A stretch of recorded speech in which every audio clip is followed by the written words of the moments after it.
हा प्रचंड मोठा वटवृक्ष आहे, कर्तृत्वाचा आहे, मायेचा आहे, अथांग सागर आईचा आहे. आईनं संस्कार दिले, आम्ही जगलो.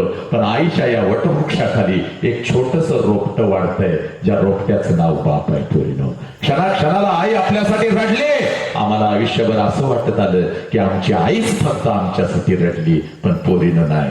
अश्रू डोळ्यातला न दाखवता आईच्या खांद्याला खांदा लावून, आईच्या पुढे एक पाऊल टाकून, रात्रीच्या अंधारात शेताच्या बांधावर जिथं काम करतो तिथं जर तुमच्यासाठी कोण रडत असेल पोरीनो, तर त्याचं नाव बाप आहे. पोरीनो, त्याचं नाव बाप आहे. आणि हा बाप आज तुमच्या समोर उभा आहे. पोरीनो, एकदा पळत जायचं आणि बापाला पोरीनो मिठी मारायची. परत परत हा क्षण नाही बघ. जा पळत पळत पोरी आणि आपल्या बापाला अगोदर मिठी मार पोरी. जा पोरी, आज नाही तर परत कधीच नाही पोरी.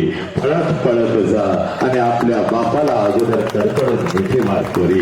हा तुमचा बाप आहे पोरी. तुमच्यासाठी रात दिवस आहे, तुमच्यासाठी रात्र दिवस आहे झगडणारा. तुमच्यासाठी त्या बापाच्या डोळ्यातले अश्रू खोटे आहेत का पोरीनो? तुमच्या डोळ्यातले अश्रू खोटे आहेत का पोरीनो? हे पोरीनो, हा बाप जो रडतोय तो खोटा आहे का पोरीनो? आता मला प्रश्न विचारायचा आहे, अशा बापाच्या तोंडावर तुम्ही थुंकून निघून जाणार आहे का पोरीनो? अशा बापाला तुम्ही लाचार करणार आहे का पोरीनो? हा बाप तुमचा पोलीस स्टेशनला उभा राहिला तर चालेल का तुम्हाला पोरीनो? तुझ्या प्रेमाला तो कधीच नाकारणार नाही, पण तो प्रेम सत्य पाहिजे, ते प्रेम वास्तव पाहिजे पोरी. ते प्रेम तुला जपणार पाहिजे. हे पोरी, तुझ्या शरीराचे तुकडे तुकडे करणार जर ते प्रेम असेल तर या बापाला चालेल का पोरी? हे पोरी, मला सांग पोरी, पोरीनो, एकदा तुमचं डोकं बापाच्या पायावर टेकवा. चला टेकवा, एकदा डोकं लावता घ्या आशीर्वाद पोरी. हा तुमचा बाप आहे, हा तुमचा विठ्ठल आहे, हा तुमचा पांडुरंग आहे, हा तुमचा देव आहे. पोरीनो, अशा बापाला लाचार करू नका पोरीनो.